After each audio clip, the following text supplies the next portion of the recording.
But the expectations are there. So the moment you do something, especially if you were not trusted to do it, once you do it, then they trust you with something bigger than that, and so that's why for me I love to be in community. Yes. Not that I always have the answers, but just the presence, because I know it means so much to the community members. So my presence, I know it makes a difference. So that's why I avail myself. I'm hardly in my office.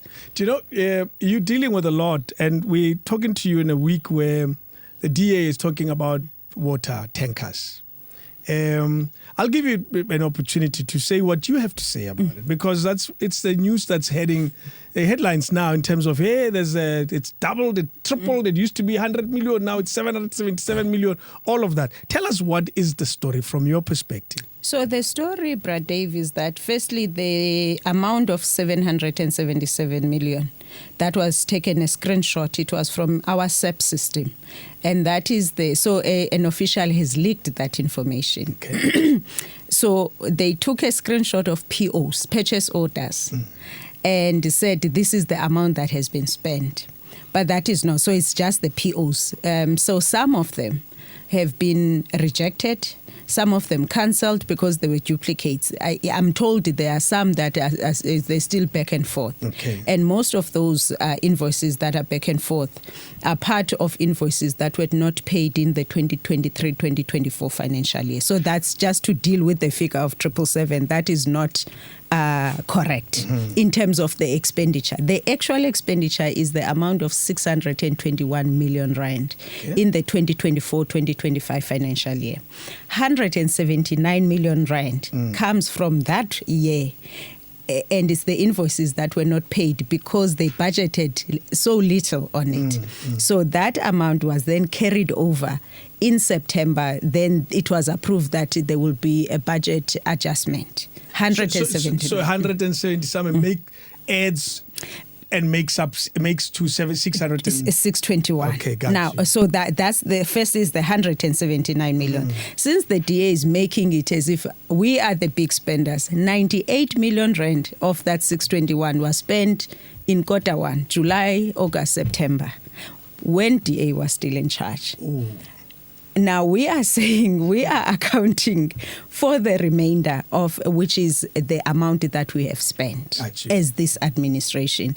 It's still high, but what we needed to dispel is that we are this corrupt and reckless government that will feed our friends through water tankers. And I then said to the members of the media, please go to the former mayor to tell you what happened. On the 24th of July, 2024, I was in Tshwane House when the service providers for water tankers were blocked Madiba Street, blocked the road behind Thabo. So it made the news. Yes. And because the former mayor was not around, maybe he didn't register what happened that day, but it ended up with a meeting with the CM and the team where they negotiated a settlement. That settlement is that 179 million rand. There were invoices of about 80 million where they said the systems could not, they didn't have backup documents and everything. That's before you were mayor. That was before I was a deputy mayor. We were in Tshwane House. We had to be escorted through the back routes that day. So I'm saying it's not that there is no story that we can link the invoices from. But also the problem in Tshwane is that in 2021, 2022, there's never been a dedicated line item for water tankers, for emergency water tankers. Okay. It doesn't mean that we did not spend in 2021, we didn't spend in 2022. So all of these invoices, so these are people who were not paid overtime. But then we then said the amount is still high, Pradave. You can't spend 421 million rand in your own water and you just pay for traveling. You're just transporting the water and you pay almost 500 million. That is not good. But we then account what then, if you look at the breakdown, did this expenditure, is it unique in the 9 months that we're in the office? The first one is that we had a Rand water maintenance. That has never happened, I think, in the past 10 years. You will remember the issue with the Palmit system where we didn't have water. Yes, for a while. We had to deploy water tankers. It was unplanned for. You remember in July and in October, November. The maintenance continued. Just, months ago, we were fighting with the residents where the water was in there for 29 days and extended to 2 weeks. Oh. So we are saying this amount was spent during that time. The other one is because of your normal, the repairs and maintenance issues on the pipes. So that is the amount. But then there is also the issue of the court orders after the cholera outbreak. You see that expenditure didn't start now. It started then. And even the farmers of Rooiwal, there's a court order that says give these people water through water tankers. So we said to the public, we're not saying this amount is acceptable, but we need to set this on record, because if we can't be trusted with the management of the public purse, that thing dented our image. So that's why we had to come out clearly on what happened. Not to excuse it, but what happened. And then we also shared what we're going to do just to reduce that amount. There's a growing belief that there's a syndicate of sorts. All right, Mr. Dave, let's just check what is a syndicate, right? And then it says here, a syndicate is a group of individuals or organizations that join forces to undertake a business purpose, right? Such as investing in a project or distributing new shares, okay? By pooling resources and sharing costs and risks, a syndicate can take a venture that would be too large or risky for a single entity. Another meaning is to a news agencies that, let's do this. What is a syndicate in the context, right? In the context, in a political context, right? Political context, right? Let's see what it says, because we're talking about politics here. In a political context, a syndicate generally refers to a powerful, often informal group of individuals or factions within a large party or system who pool their influence to achieve a specific common interest, such as controlling leadership, selection, and operation. So, in other words, if we decide, for example, in the case of the water thing, remember that the water is provided, or it's supposed to be provided, or it's supposed to be supplied by the government. Okay, now the problem with the government is that they face problems. For example, maybe it's not good, and then at the end of the day there is no water, and then they don't receive water. Obviously, if they don't receive water, that means they must get water somewhere. So there are people who come together and say there is a gap somewhere, which is the gap of the water. We need to supply people the water, right? And then they buy maybe some tanks and everything, they put water in there, and then they tell the government that we can supply to your people, we can give your people water. Right? Now, the government, they'll have to pay those guys to supply that water. Whether where they get it, I don't know. But they are the ones that supply the water, okay? They use their trucks. They have got the trucks. The chances are sometimes the government might not have the trucks. They have got the trucks. They take the trucks, take the water to wherever they're supposed to be taking the water. They get paid by the government. Okay? Because remember, when you are supplying your water to the community, they are not paying for that water. Somebody has to pay for that water. So that is when the government comes in. That's why you see where there's a complaint about, you guys are working with your friends, with the tankers, and all of it. So it's a group of people that like that in the context of water. I just wanted to make that point. There are people who are making this is a business. The water, whether it's happening in Tshwane or not, but this is what they do. They deal with getting tenders for water. What is your reaction to that? Firstly, Brad Dave, before we get to the syndicate, let's look at the state of water infrastructure in South Africa. As a whole. Because it's easy to blame the syndicate, and we don't blame ourselves as government. How did we get to a point where people must go and invest on 50 water tankers? What happened? Mm-hmm. Now, the minister gives us billions in backlog of water infrastructure. we're not maintaining the infrastructure we inherited from those days. We did not build enough new infrastructure to meet the demand of a growing population, especially in metros, where population have moved to the metros. We have not, built enough infrastructure. When you look at our expenditure, and I'm generically talking population have moved to the metros, we have not, built enough infrastructure. Okay, so I want to make this point, right? Remember that you will have electricity, right? Let's make an example. This is what doesn't make sense to me sometimes, not always. Sometimes I do understand, sometimes I don't understand. When it comes to the electricity, right? Let's just say maybe the infrastructure of the electricity, it's not that bad, okay? But you would remember that when it comes to the electricity, there is this thing that is called cable theft. Those guys who steal cables and then the electricity is gone and everything. But in the water sphere or in the water part, I don't know how does it happen that sometimes the water is not there. You see? Because they don't experience, I don't know, maybe I'm wrong. They don't experience this thing of people taking the pipes away or stealing pipes and then running away with pipes, and then they have to go and look for another pipe somewhere. It's not the same as the electricity. I don't know if I'm right or wrong. Now, that is why sometimes I always think that maybe, just maybe, it's not always the case, but maybe, just maybe, somewhere, somehow, some people, they do this thing intentionally, right? That means they either stop the water or either they just come up with a story. There's a problem, 1, 2, 3, 4, 5, so the water won't be available for a week, for example. And then obviously, who's going to benefit? The tankers. The tankers, okay? I'm not saying that is happening, but I'm saying that sometimes to me it doesn't make sense. With the electricity, I understand. If they say there was actually a cable theft, and sometimes you do find out that people, they end up get caught, which to actually shows that there is an evidence to say there were people that actually stole a cable. That's why we are in this mess or this problem, okay? But when it comes to water, man, I don't understand, and I don't like this thing. And in Emakaya, in rural areas, not in rural, even Emalokshins, so sort of like, Mpumalanga, and also Limpopo, whatever.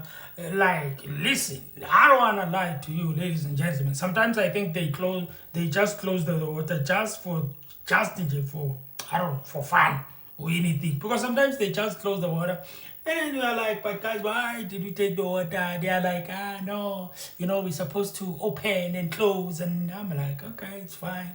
What can we say, But when it comes to the long period, when the water is taken for a long period, guys, for me, I think somehow there's some shenanigans that are happening. This is just my opinion, okay? When you look at our expenditure, and I'm generically talking about the issues that AG also has raised across the municipalities, we're supposed to maintain between 5 and 10%. That should be the budget. In a city like Tshwane, that has been 0.something%. Now, yes, then people would take advantage of a failing government. Of course. It's business. Yes. I mean, when we couldn't protect the country, then private security took over. But private hospitals, private schools. So failure of government leads to these things. Now, when you ask me in Tshwane, and I've explained this before, I would not sit here and say there's no syndicate in Tshwane. But what I can say is that Tshwane has opened itself up to businesses that deal with water tankering by the fact that it could not deliver water to the people. So that's number one. Number two, we saw a very disturbing picture a few weeks ago. So on the side of housing, we provide rudimentary services, right? And we then looked at the budget. We're like, hey, we're running out of budget. Can we just adjust? So we reduced the number of days in which we deliver water, right? And so when the message got to the service providers, they're obviously unhappy. It touches their pocket. Then this Friday, I'm driving to Region 3. I'm getting told there are people with rifles preventing trucks from getting water from the hydrants. For 2 weeks, we could not deliver in Region 6 and Region 5. What because of that.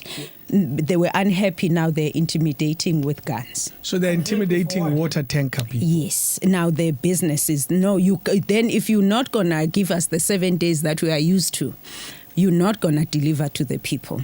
Let me understand. Who has a rifle in the story? So we don't know how they categorize themselves. Yes, but they are in the water business. Yes, in the water business. So we don't know if it's the owners preventing the drivers or is a different grouping. We don't know in the profiling. Yes. But this happens, and then the officials come to us and say, no, but because of this, let's go back to delivering in 7 days. I'm asking, where are you going to get the money? Mm-hmm.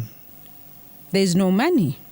Now, what does the contract says between ourselves and these guys who are our service providers?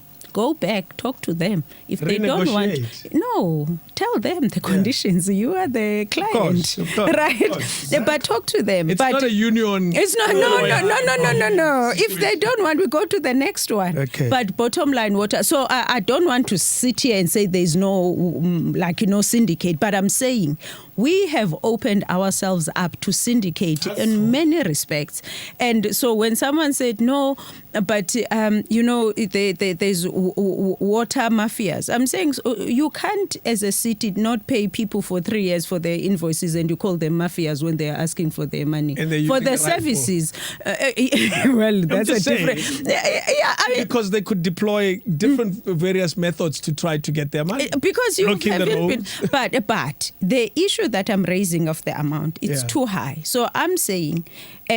Now, remember, right? We are not just listening to a person speaking, whatever. All right? We need to look at things like broader here, right?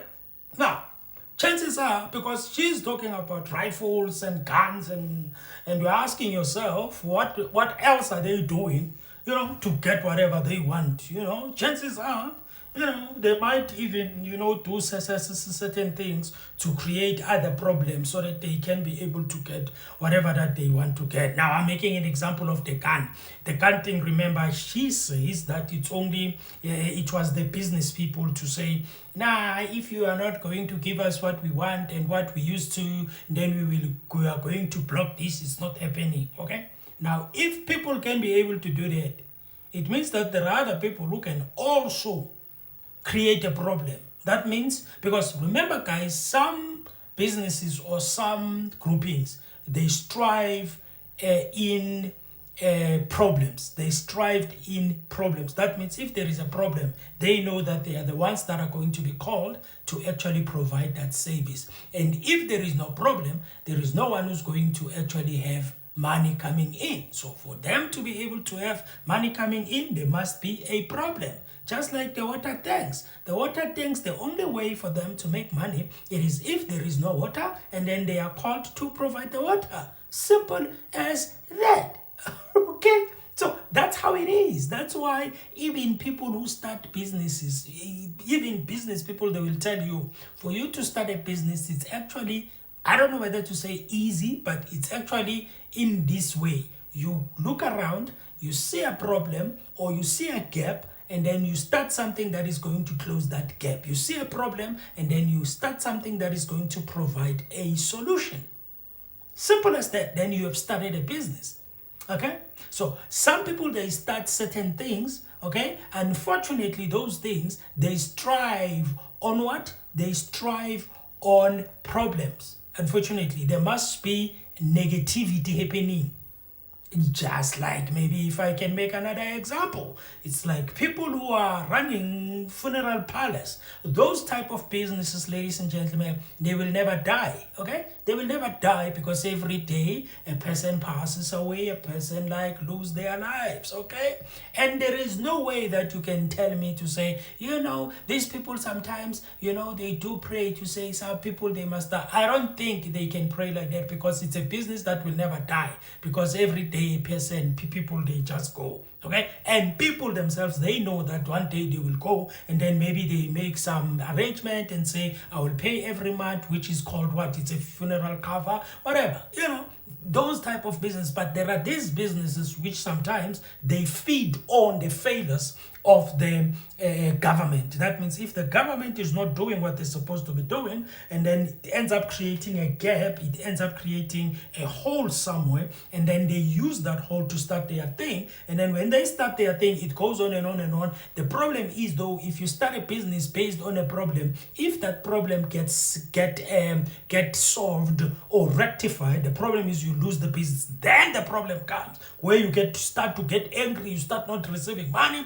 and then you end up creating problems in another way, which is going to be against what you're supposed to be doing, or what it's supposed to be a normal life for people. That's why when it comes to the government, when people fight and say these services are services that we should be getting for free, these services are services that we should be getting without any stress, without any problem. Okay, but unfortunately, because there is this hold, people, they want to take advantage of that hold. Okay, I can make a lot of examples about that, because I think it's a common knowledge, something that we should always and we should also know. Thank you, guys. This is what we were communicating yesterday. There's a question of value for money that we need to respond to, and of course we then say, well, the investigation is the only way to do it. Already we do have an investigation that we commissioned at the beginning of the year, when we were worried about the issues of theft and vandalism. And I mean, you remember the substations that were burning left, right, and center. You know, I almost forgot about that. I almost Look at how because it went by so quickly. I know. Then there were other dramas, but we need to, one, confirm that question or the answer. Is there a syndicate in Tshwane? If so, in what nature, and what is the impact does it have on services? And that is the story of our lives in South Africa. I don't know whether in other countries this is happening, but it seems like in South Africa, I don't know, guys, maybe it's me, but it seems like in South Africa it's worse when it comes to these things. You have a thing that comes which becomes a bomb, and then it's in the media, we talk about it, people shout, people fight, people do debates in parliament, blah, blah, blah, this and that, and the other one outshines the other one. And then it ends, and then we all forget about it, all right? And then there's another one which starts. And when it starts, we forgot about that one, and then we are focusing on this one, all right? And then the other one, we don't even know what happened. We don't even know what took place and everything. Example again. That's why examples are very much around. That guy, Greasy guy. We didn't know that guy that is still in court. I don't remember the last time I heard his name, somewhere. Then we heard in the news that he was charged. He was sentenced to 10 years. And I'm like, we're still talking about that, And you are asking yourself, if people like Mr. Agrizi get arrested and they go to jail for 10 years, you are asking yourself, the people that he implicated, where are they? The people that he implicated, where are those people? Are those people not should be part of that? Are those people not should be going to actually courts and actually found guilty or not? Where are the people that you actually implicate? That's the problem about becoming a whistleblower. It's a good thing to be a whistleblower, of course, because you become a hero, but sometimes it works against you. You sometimes wish that when you are in jail there, you are thinking, I shouldn't have done this thing. Now I became a hero, but I'm the only one who's in jail. I was asking somebody, I was like, but Agrizi is arrested now, and Agrizi in jail now. Where are the people that were implicated? I said, when I was talking, if you become a whistleblower, for example, against politicians, then you expose, we celebrate you, we shout, hey, this guy is the boss, hey, what? Right, against politicians, trust me, that battle, it's gonna be on you only. I can promise you. When it comes to what is supposed to be happening, it's gonna be on you. Okay? And guys, there are people obviously, and unfortunately, sometimes it happens that there are those that people that are liked by other people who are in powers, maybe. And then they protect them, and then they do whatever. And then those that they are not liked, you end up finding them where in jail, going through courts and whatever. And then maybe if it's they are lucky, they get acquitted, and then they are okay. you know. But I'm asking myself, guys, that's why Mr. Dlamini said that South Africa is a movie, you know. Every day there's a new thing. Sometimes you forget about the other one. When it comes later, you're like, we're still having this thing, you know. I don't know whether in other countries it's like that. Maybe it's like that all over the world. I don't know. In the residents. On this other side, the monies that we've paid, was their value for money? Because I can tell you now, just with my naked eye, there's no value for money there. You've paid more than you should have, essentially. It's our water, Brad Dave. It's just people taking it from our hydrants and delivering it to people. But also the issue, even with the hydrants, we started metering hydrants. It's never been done before. Sure. But yeah, so that's where we are. Do you know? And I guess, as I was explaining, there was that question in my mind to say, where are they getting the water? Because if they are delivering the water to the people with their tanks, the question is the water that is in there, where did they get it? Where did they get that water? Because it's not about the tank, it's about the water. Because you can have a tank, without the water it's useless.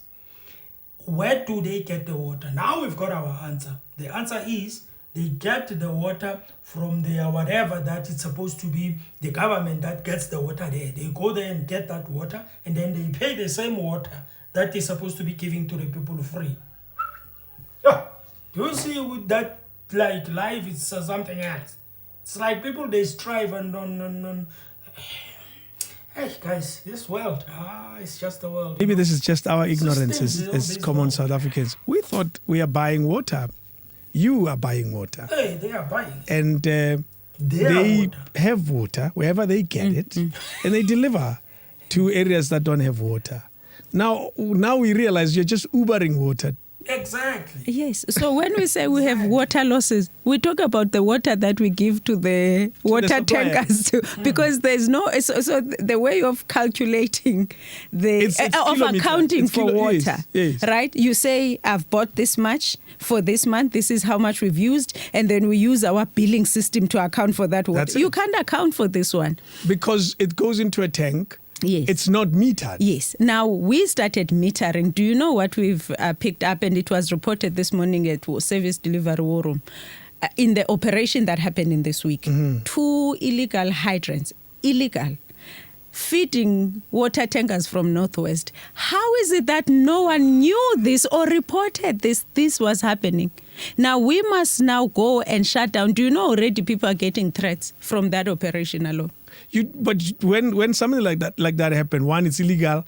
2, somebody knows what's going on. Course. Officials are aware. Yes, but they keep quiet. And you ask yourself, why are they keeping quiet? Is it because they don't trust that they will be protected, or they're benefiting from it? Those are the questions that we hope to get answers to, because this cannot continue. We talk about one function. Remember, it's either they are benefiting directly or their friends are benefiting. Obviously, I believe that sometimes it does happen that they are benefiting directly, as in like you and me, they be benefiting. That means whatever that you make, I will get directly. Or they might be benefiting via their friends. That means your friend is part of that, and then you make sure that to open a gap for them so that at least they get whatever that they get, and then you get a piece of that indirectly. Because if it comes back and then they say there is a problem here, whatever, it doesn't come to him unless the person that was giving the money to that person actually exposes the person. But as long as it's not exposed, they will never expose them. So they will never come out. I believe that directly or indirectly via somebody, my friend, my what, okay? So, well, there's no way that a person can do that without benefiting. Nah, there's no way. Many other functions. I want to stick around this function for a minute because it's always plagued Tshwane, the challenge of water. You took over, even previous mayors failed to sort it out from various different political parties, particularly the water of Hammanskraal. Would you drink the water of Hammanskraal? Only from one area, Brad Dave. So no. I know. You know, when we launched this package plant, I mean, it came with all the promises that we are finally doing this. And because we want to, you know, when you want to get something right, Hammanskraal water is that one thing that even if you fail in everything, just give those people water. Now, anyway, without dragging it too long, but we have failed to meet all the deadlines. So remember, there are two projects to resolve the issue of Hammanskraal water.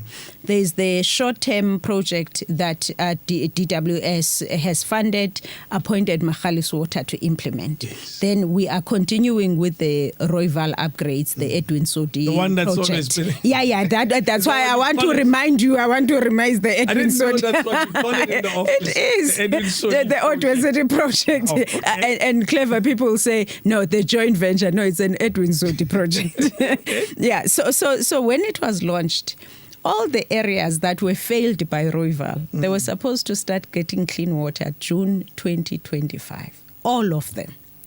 The first delivery was September 2024. Do you know we only delivered in January 2025? Sure. We ululated, we drank the water. Remember. I saw you. The residents were extremely happy, and there's a section they didn't even have the dirty water. So for them to just go and open a tap, and their kids, they were 20 years old, they've never opened a tap. The taps are there, by the way. When you open, there's never been water for the first time.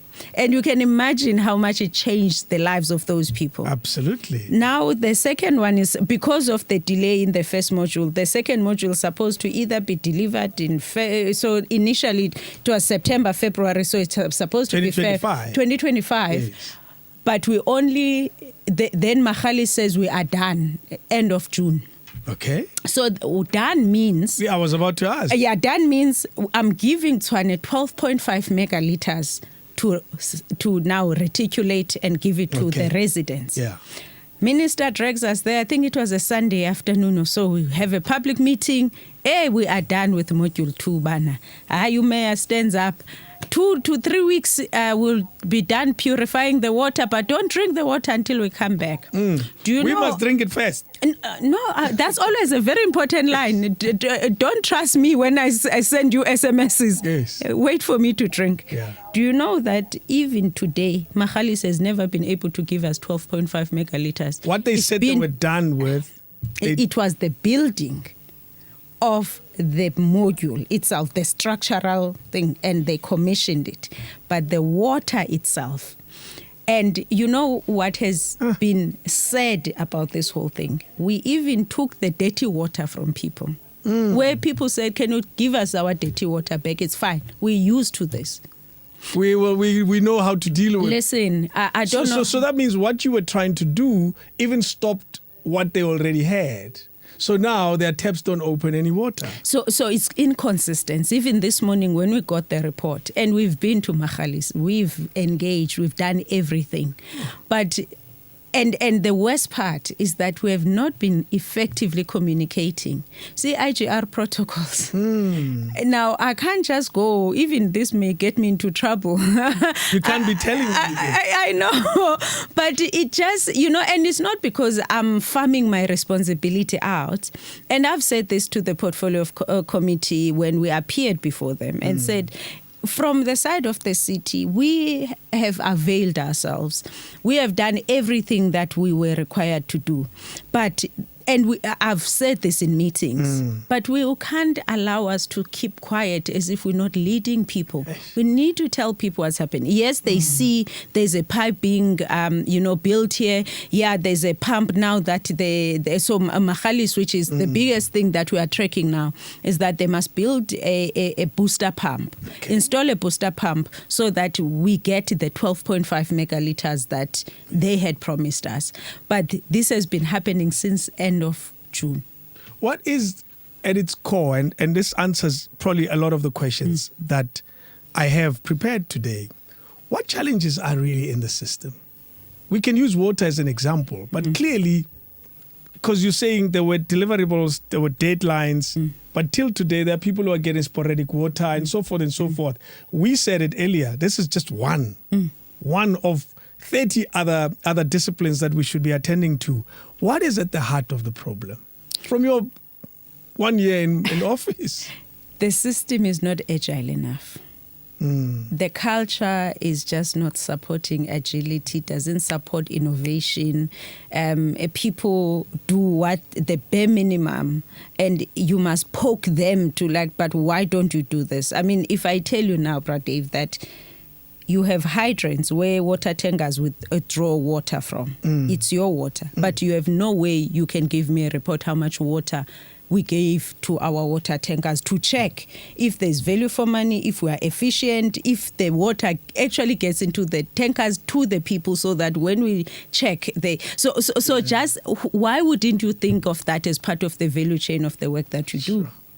So there is that. But also there's an element which I always say, my experience is that it's not the majority of officials, but there are officials who are working to make profits. We've arrested them. I was about to ask, the officials, they're working for government. Why does the word profit come into play? Maybe the monies we give them, they are not enough. And so maybe they go there with ambitions, or they get into the system, they get too familiar with the system. You would recall the case of people stole transformers. It was a big one. Right? I think you were early into your office, isn't it? Yes. And there were 3 that so the investigation went on for a few months, and then there's 3 that is now in court with the chief buyer. Chief buyer is now can be given bail. I hope they keep it that way. So that case is going on. Yeah. There's a case of, so I'm giving you examples in different departments. There's a case of a lady in finance. This lady, if you owe the municipality 10 million rand, she ring-fence it for you, you pay her. Then when we go do Tshwane Adima, your name doesn't appear because you are protected in the system. What? Never. No. Ekurhuleni and Joburg, exactly the same. I've spoken to those mayors. What? Mayor Klagaza and Morero, when they told me about this, it was before Our Lady got arrested. I went back, I said, guys, is it possible that is happening with us? As if, universe works in different ways. A few weeks later, we had our hours. Never. Wait a minute. Yes. I'm a business. I'm a mall. Yes. I don't pay. Yes. And who contacts who? Because Lona Lira Tshwane Adima, you're about to tima me. Yes. So, and then what happens? So I will walk here. Brad Dave, you are owing 10 million rands here. I can see because I work for Tshwane. Yeah, no, it's me working for Tshwane. I'm coming to you as a mall. Yes. Saying, listen, you're owing 10 million rands here. I've got the power to make sure that you don't pay this amount. All you need to do is to pay me every month, and then I'll make sure. We can negotiate until that day where you go on leave. You must never go on leave, because most of these things we find when the people go on leave, the other day. So this is now. I've told you about electricity. I've told you now about finance. Pause 1 second. Electricity. Where's that lady now? She's at home, and there's a disciplinary process that is happening, and there's a criminal case that has been opened against her, but she's at home. Okay. But my suspicion is that she would not be that bold if she was working alone. Now, group property. One day we are in Denville, Ward 60. We are doing our scouting for buildings that belong to us. There's a shopping complex there. Now we go in. Where are your leases? We don't have. No. So we walk away that day knowing that we are coming back to do a proper operation. The council had alerted me. And it's the properties do belong to the city. And yet they have tenants. Of course, and they are paying, not the city, but someone. Now we come back. So I think we were there. I can't remember where I was coming from, but I go there hour and a bit and I go home. I say, well, we need an operation in Denville. The day that we were there, it just happened that a lady had called this lady who's owning a bottle store and said, the previous day, I can give you a lease. Okay. of 30,000 rands. Yo. Now, one of the things we notice with the lease agreements, the signatories, you only have one line of accountability. One person can authorize, in terms of the law, who gets to sign on behalf of the city in terms of properties. This one has two group heads. One is on suspension. Okay. The other one, the title is not the current titles that we are using. They used to be called strategic executive heads. Now they are called group heads. Now this one, the title is wrong. Obviously, that means the group head would not sign knowing that. So we knew there was something. Yeah. So then we said, okay, call her back. Now this happened. So she got a call the previous day to say, but you guys are coming here, but you said you're going to give me a lease. We then say, call the number. Calls the number. Yeah, but don't tell people, just bring 30,000 rand and so we then do a sting operation. That thing takes a long time to get all the clearance to do it. By the way, Operation. I know I'm living in a movie. You are living. And so we then we throw 30,000 rand, we Yeah, give, do the and whole we go, and our metropolis And guys, undercover. I know. Then they look for a judge to sign. It takes, I think, around 4. Say no, let's meet in McDonald's in the CBD. So they go. 2 ladies arrive. They get arrested. They were released. They work for Tshwane. They work for Tshwane. They got released the following day, I think with a warning or something. And after all that sting operation. Wow. I mean, that was supposed to be my Mkwanazi moment right there. But I've just But if told it's you. happening with that one building, surely it happens. Brother Dave, I have not even got into the worst that we found. You would have heard of the precinct in Pretoria West that we demolished everything. Yeah. That was a big thing. It was supposed to be, because if we had not done that, especially the demolishing part, I promise you would be clowns. So one day in May, now I like a random scouting. What is happening here? So we went to Capital Inn, because Capital Inn is famous, but I wanted to check for myself what's happening in Capital Inn. I know. I'm a curious man. That's the problem. And you find my eyes travel. I always warn people, don't say I must come to your community. No one is ever happy when I leave, because my eyes travel. I see everything. Anyway, that day we done, and then we go to this building. We go in. The shacks inside building. And it's just one building. I asked, who does this building belong to? Because there's a mini sub that belongs to the city. that powers. Powers the area, but these ones have access to electricity because they just walk into your mini sub. I'm like, what's happening? Anyway, fast forward, that whole building, do you know, it took us about 2-3 months to get to the bottom of confirming that all of that earth belongs to the city. You were not even aware that it belongs to you. With our own officials and own information. The information kept changing. So we went. So I've got a persistent personality. So I don't let go very quickly, very easily. I would be in a meeting. I would text the MMC and say, after this, let's go there. Call your officials. Let's go meet there. Until we are confirmed. And then when I went there the first time, I said, so what are we gonna do? They said they were gonna issue notices of evictions. I said, do it. So then I kept the deadlines. Like, we're gonna do. Where the day that the deadline for eviction notices came, the other colleagues were there earlier than me. I arrived around 9:30. Already the guys from Land Invasion were there. So if we evict you, we demolish it. They say, we take doors or we take glasses so you don't go. Remember, it was mostly businesses. Yes. But inside those buildings, mostly were shacks. Do you know people paid 1,800 rand? To build a shack inside. And do you know the people that were tenants there are illegal immigrants who are working in Pretoria West? These people know these ones have they don't have many options. They take advantage of that. I then said, you know what? Let's target the big buildings where it's structured. You can see the economy is structured here. We're going to hit until the owner comes out. And we did one by one. And then we'll check. I mean, the metropolis, I'm like, is there any movement? Not yet. I'm like, sharp. We went to the other side. By the time you will see one of the videos, by the time we finished, there were 15 Nigerian men behind us wanting to talk to the mayor. I said, is it one of those videos where somebody wanted to talk to the mayor and said they've been trying to get hold of you? There's a video. That's Mamelodi East. That's Mamelodi East. No, these ones. So now we've been looking for these owners. Now they came out. They're like, no, we want to negotiate. Maybe you can extend the time. You can evict us in a month's time. I asked, where do you think this is? What do you think we are doing here? I said, listen, I don't negotiate with terrorists. Keep these people away from me. And then we demolished. Sure. And later, I see on SABC, Patricia,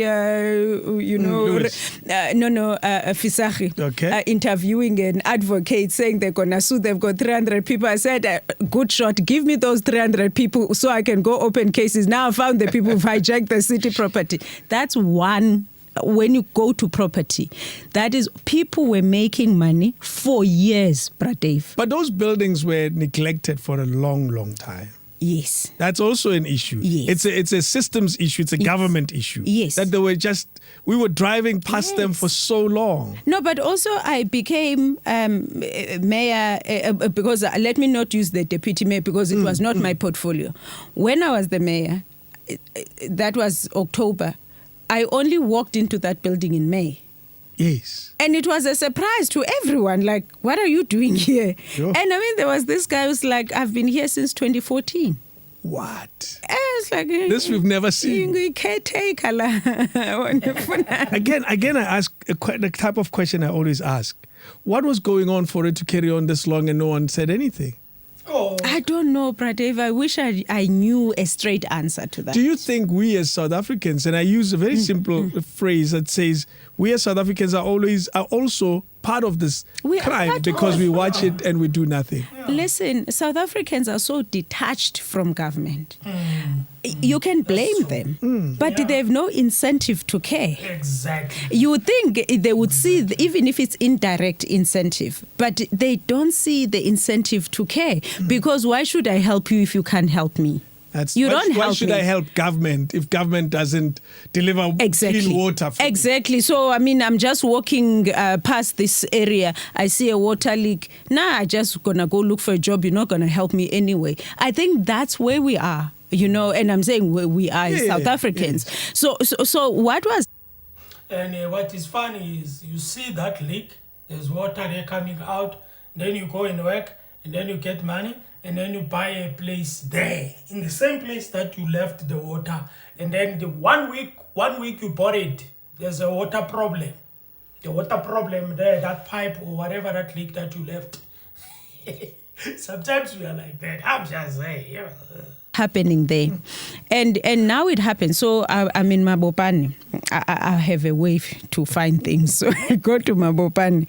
We are dealing with the Mabopane station. Okay. And which, I mean, the elders, they're like, hi, Mfazi who's doing this. We heard that there's Mfazi who's doing this here. Oh. We've never seen this. So these structures have been there like some of them are even getting into the road. Since the early 90s, I'm told. What are these structures? So this is like a hair salon, Mkuku, this shop is selling this, and Papa shop. They are concrete buildings, like cement and bricks. Most. Because if you've been operating, for almost 30 years, why wouldn't you go permanent? True. And so we then says in our drive for informal traders, we need to clean to restore order. Unfortunately, this is going to be painful. We do it in Marabastad, and that's 2 kilometers away from your office. Yes, I'm saying no, but that is the thing, guys. And some of you, I don't know how you think, guys, For you to get things right and for you to fix things, for you to clean up, for you to get to a place where you are saying we are doing well, you need to take sacrifices. You need to deal with things like boldly so. And unfortunately, it's going to be painful, of course. It's going to be bad, of course. You will be complaining. You will be saying, but guys, we need to do these things now because it's going to be too late. okay? There has to be some, one way or another, whatever we decide to do, to say we are cleaning up, we are doing this, we are doing, you have to take that risk and just do it once. And then the pain will go away, and then everybody will be smiling. You wouldn't be surprised that they are cleaning out, they are taking everyone away and everything there and everything, and then later, maybe after a year, whatever that they have done is clean over there, then they do things properly. You know, they bring you back, but they bring you back properly. They've created some nice things there where you can sell. Some of you don't see that. All you see is, they are against us. There was another lady who made a video on TikTok. She was like, yeah, you see, they are busy in Joburg cleaning up. What about those people that are sitting there who are selling? What are they what are they going to eat? And this and that and that. I'm like, guys, come on. How are you? Tell me now, if you've got something, for example, if you've got a business and your business is messed up, all right, what do you do for you to fix the business? You need to take risks. And some of those risks are going to be painful. Some of those risks are going to be hitting you, even are going to be hitting the people around you. Even your family is going to suffer a bit. You tell them, listen, I'm going to fix my company and there's going to be some changes. There's going to be some pains there and there, but we will get to where we are going. All of us, guys, we need to understand that life is just like that. One way or another, for you to clean up your country, for you to make sure that you want to bring everything together, you just have to go through what you need to go through.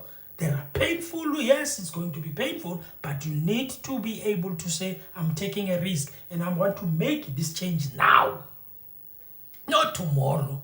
You want to try and fix when the country is rotten to the ground. Rotten as in like rotten. Every corner you see some dirty. Every corner you see some... guys, come on. That's why I said one day that we need leaders that are going to be bold enough to say, okay, risky, but we are doing it. Okay, painful, but we are doing it. Okay, guys, come on. One day you will look back and you will be smiling. One day you will look back and you will be celebrating to say, they did a great job by doing this. Look at how our cities are looking now. Look at how clean it is. Look at how beautiful it is. Some of you will be talking there in your corners while you were busy trying to fight people. Okay? But I'm just saying, guys, I love being in a city that is clean. I'm very sorry, guys. You will forgive me. I love a place or a city that is clean. I remember when I was growing up, I used to go to Middelburg in Mpumalanga. In town there. Even in their townships. It was so beautiful, it was so sweet, it was clean. In their cities, in that city in Middelburg, it was so amazing. Clean, Baba. Their streets. You feel guilty by throwing a paper there. But you guys, you just want people just to live in just filth. Wherever you go, you just throw everything. And the people that are trying to make you guys to not fight for this are busy. They are staying in nice places. I saw a video. Hey, let me not talk about people. Let's continue a bit. And then you can't ask for services. Who is there and what are you doing? Do you pay for hours? Then why do you deserve service delivery? I need to come and assess and do the work. Anyway, we do it in Mabopane. In Mabopane, find the station. We are clearing it. It's dramatic. Others are happy. Others are not happy. And it's like you are insensitive. How dare you? People are making money. But I'm saying... we've got intelligence that there are drugs, and we found drugs there. For me, that's even the baseline. The moment there are people who are selling drugs, there are people who are selling wrong things. Let me speak like this, right? Let me say this, okay? When a city or a township becomes filthy, it becomes ungovernable, or it becomes filthy, dirty, everyone is doing whatever they want, it's just a mess. One thing that is going to happen there, people are going to get, you see guys, your environment affects your mind, it affects your attitude, it affects the way you think. When you are in a filthy place, guys, you are not able to think. The only thing you think about is bad things. You end up ganging there, you end up doing some tiffy things. All right? That's why other people then they see an opportunity to say, okay, these guys are frustrated. Because I can promise you right now, people who are busy doing bad things, they know what they are doing. They can see an environment and be like, okay, this environment, then they put drugs. Because you are frustrated, because your environment is bad. Guys, cleanness. That's why some people who believe in God, they say cleanness is after God, or it's after God and everything. Like when you are clean, like you it's not easy if you are in a place that is clean for a person to just sell drugs, because the people there, I can promise you, their minds are open. It's not easy. That's why you find these drugs in these filthy places where people, they've just messed up the place. It's just filthy. It's all over the place. Everyone can just come in and do whatever they want. That's why you find these things of drugs. That's why she says she found out that actually there are people who are selling drugs. Environment. You may take it light, but I can promise you, environment can affect you. Okay? That's why when you see the other color, they fight it so much to be in a clean environment.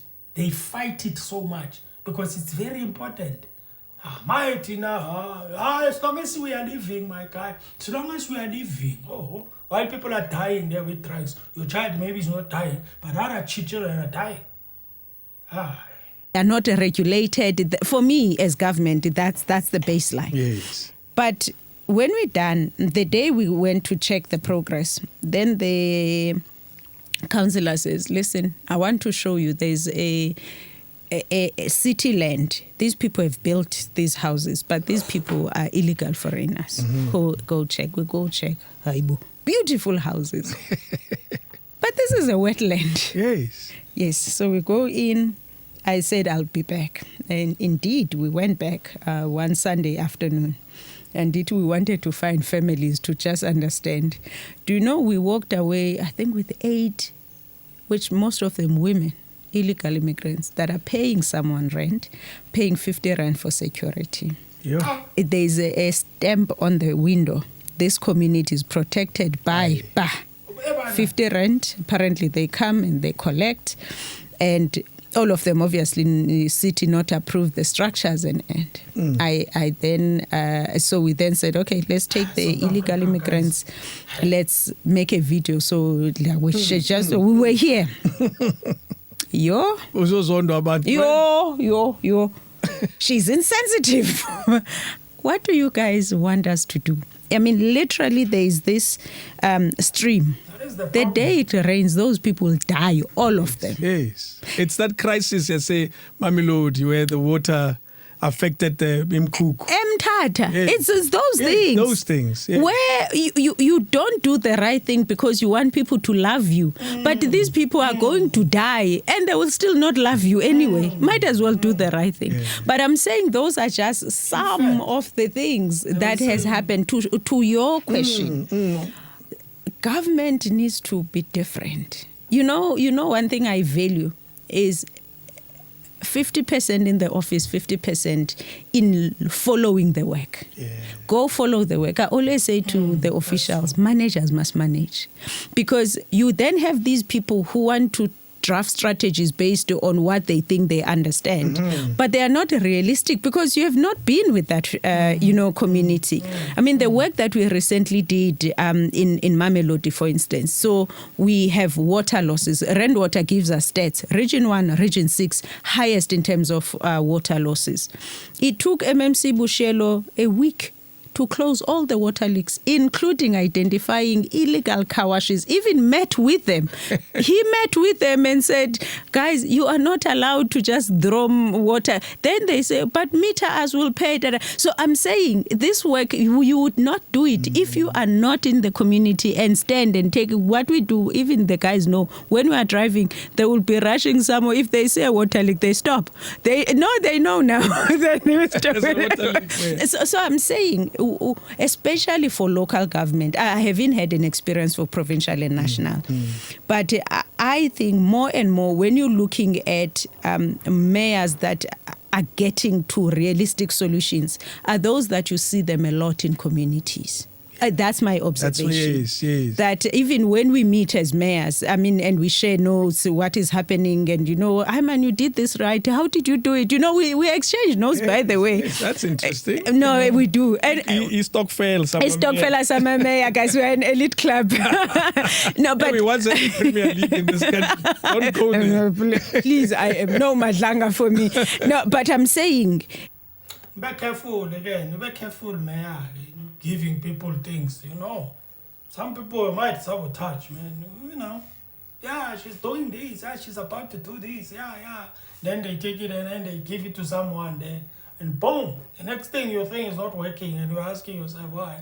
It's because of somebody saw what you were about to do, Sometimes, guys, it's nice to share, but you gotta be very careful, especially if you are a leader. I'm just saying.